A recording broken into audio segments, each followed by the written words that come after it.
Hello friends, आज हम आप लोगों के लिए लेकर आए हैं क्लास 9 चैप्टर 2 का पार्ट नंबर 3 और ये आपका लास्ट पार्ट भी है। अगर आपने अभी तक पार्ट नंबर 1 और 2 नहीं देखा है तो प्लीज़ उस पार्ट को ज़रूर देख लें, जिससे कि आपको पूरा जो चैप्टर है वो समझ में आ जाए। तो यहाँ पर कुछ पॉइंट हैं जो आज हम पढ़ने वाले हैं, जैसे विलयन की सांद्रता क्या होती है, कोलाइडी विलयन क्या होते हैं, निलंबन क्या होता है, मिश्र धातुएं क्या होती हैं।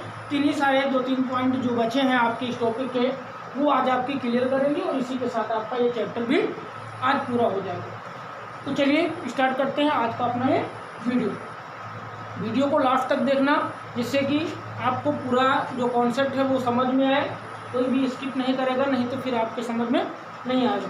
लिखा है विलयन की सांद्रता। अगर हम आपसे पूछें कि विलयन की सांद्रता क्या है तो क्या बोलोगे? किसी भी विलयन में किसी निश्चित अनुपात में घुले हुए विलेय पदार्थ की मात्रा को विलयन की सांद्रता कहते हैं। समझ में आया? विलयन की सांद्रता क्या है? एग्जाम्पल में आप लिख सकते हो मोलरता,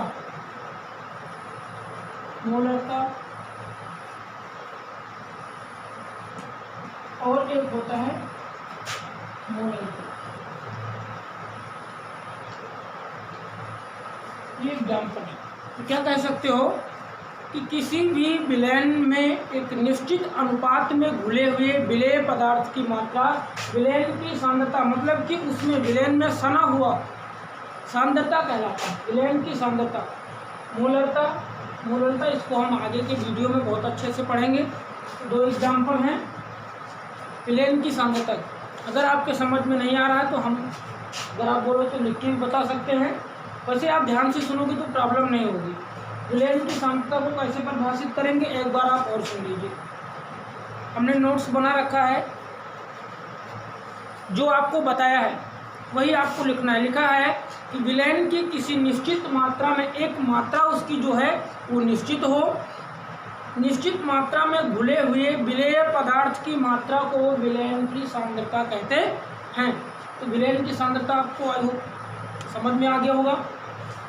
अब इसमें आपका जो अगला पॉइंट है वो आता है कि मिश्र धातुएं क्या होती हैं। क्या है? विलयन की सांद्रता हो गया। अगला पॉइंट आपका है मिश्र धातु।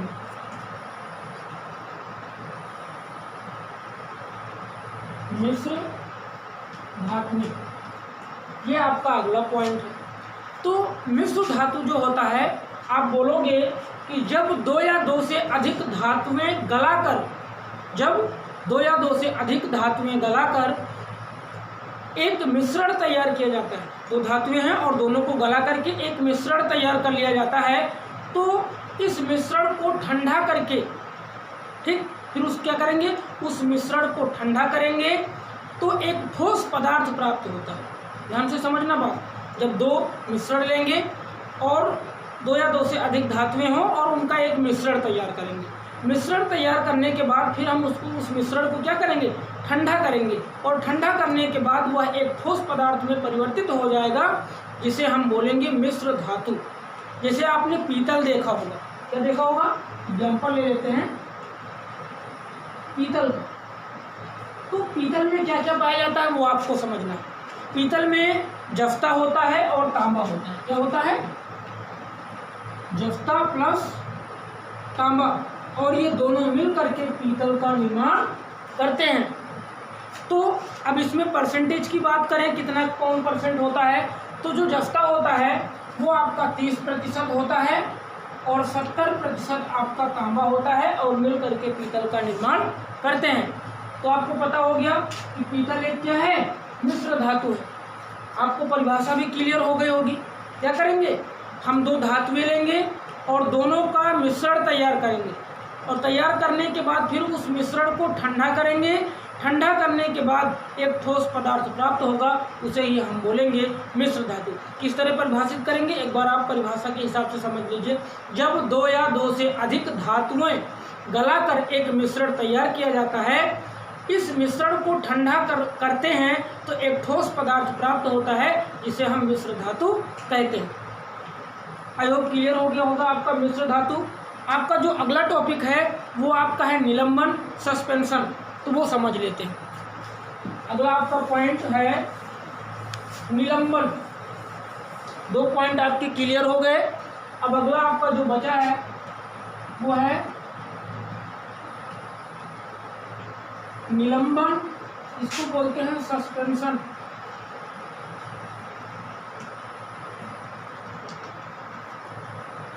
तो निलंबन का क्या होता है उसके बारे में हम बात कर लेते हैं। तो निलंबन एक विषमांगी मिश्रण होता है।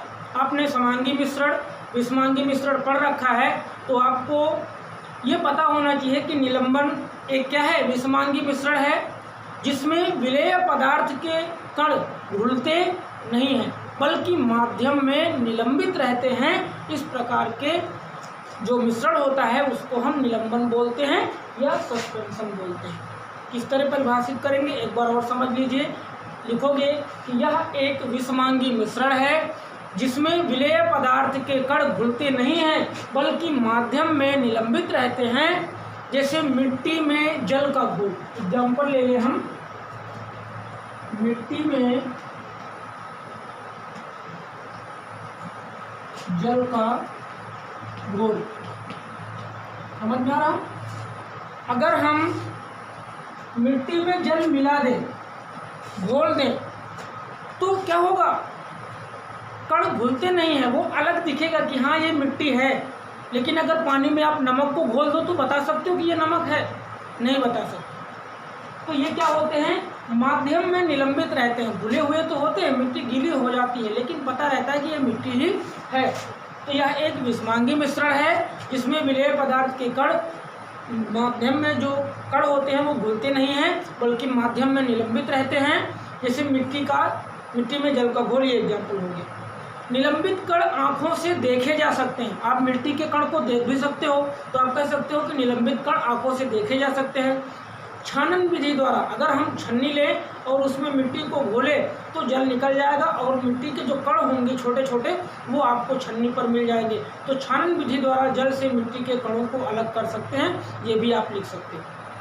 पूछता है कि इस विधि द्वारा हम जल से मिट्टी को अलग कर सकते हैं, तो आप लिख सकते हो कि छानन विधि द्वारा हम जल से मिट्टी को अलग कर सकते हैं। इस तरह से आपका निलंबन भी क्लियर हो गया। एक बार हम और पढ़ दे रहे हैं आपके लिए।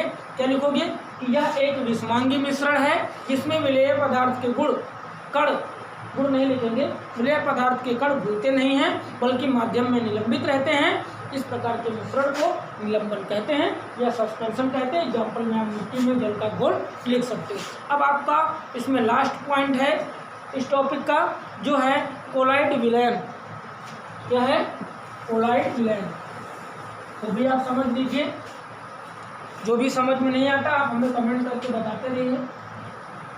कोलाइड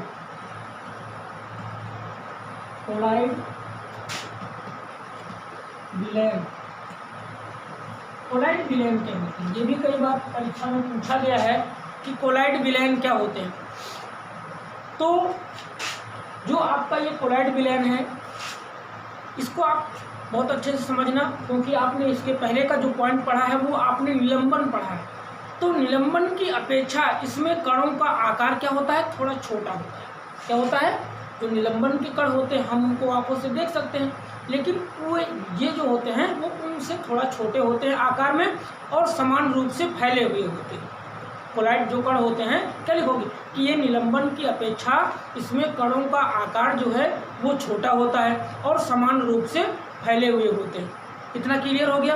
फिर क्या लिखना है कि जिसके कारण मिश्रण समांगी प्रतीत होता है, लेकिन वास्तव में ये समांगी होता नहीं है, सिर्फ समांगी प्रतीत होता है। ठीक, जैसे दूध। तो दूध में क्या है? जल की भी मात्रा है। दूध में क्या है? जल की भी मात्रा है, लेकिन लगेगा कैसा? विषमांगी मिश्रण जैसा। ऐसा समांगी मिश्रण जैसा प्रतीत होता है, लेकिन वो वास्तव में समांगी मिश्रण नहीं होता है, विषमांगी मिश्रण होता है।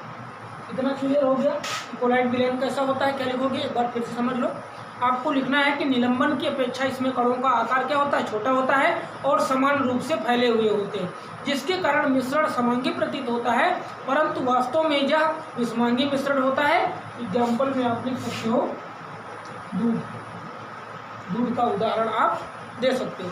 कोलाइड कणों के छोटे आकार के कारण हम इसे आंखों से नहीं देख सकते। क्या हुआ, निलंबन के कण को तो हम देख सकते थे, लेकिन यहाँ पर उसका आकार छोटा हो गया, इसलिए हम उसके कणों को देख नहीं सकते। लेकिन कण प्रकाश की किरण को फैला देते हैं। क्या करते हैं, प्रकाश की किरण को फैला देते हैं।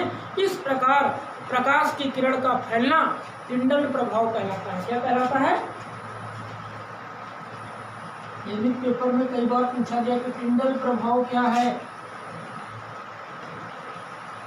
ठीक, तो चलिए, तो कोलाइड कणों के द्वारा प्रकाश की किरणों को फैलाने की प्रक्रिया क्या कहलाती है, टिंडल प्रभाव कहलाती है। क्या कहलाती है, टिंडल प्रभाव। तो कोलाइड कणों के छोटे आकार के कारण हम इन्हें देख नहीं सकते हैं, आंखों से नहीं देख सकते हैं, लेकिन ये कण प्रकाश की किरण को फैला देते हैं और इस प्रकार प्रकाश की किरण को फैलाने की प्रक्रिया टिंडल प्रभाव कहलाती है। क्या कहलाती है, टिंडल प्रभाव।